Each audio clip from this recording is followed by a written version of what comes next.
અમેરિકાના રાષ્ટ્રપતિ Donald Trump હથિયારો અને ફાઇટર જેટ્સની ડીલ પર ખૂબ ફોકસ કરી રહ્યા છે।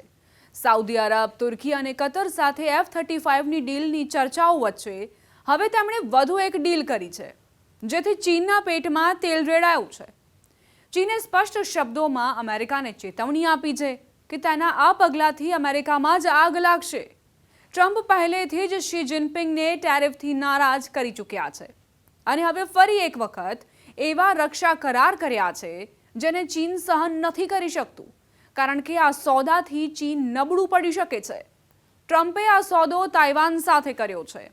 આજે એ જાણીશું કે આ ડીલથી ચીન પર કેવી અસર પડવાની છે અને આખી બબાલમાં રશિયાની એન્ટ્રી કેવી રીતે થઈ છે।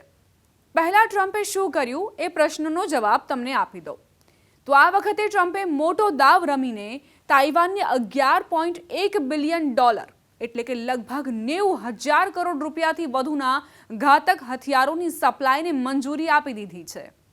આ કરારનો સીધો અર્થ ડ્રેગનને નબળો પાડવાનો છે, જેનાથી ચીનનો પારો ચડી ગયો છે।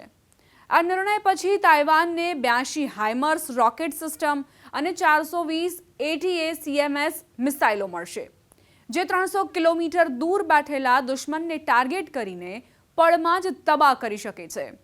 માત્ર એટલું જ નહીં, અલ્ટિયસ ડ્રોન અને જેવલિન મિસાઇલો તાઇવાનના મિલિટરી પાવરને અનેક ગણો વધારી દેશે। આ હથિયારો હાથમાં આવ્યા પછી ચીન હવાથી લઈને સમુદ્ર સુધી નબળો પડી જશે। તાઇવાન પર કરેલો તેનો હુમલો નિષ્ફળ જઈ શકે છે। ધ ટેલિગ્રાફની એક રિપોર્ટ મુજબ આ ડીલના સમાચાર સાંભળ્યા બાદ ચીની વિદેશ મંત્રાલયના પ્રવક્તા ગુઓ જિયાકુને પોતાનો રોષ ઠાલવ્યો છે।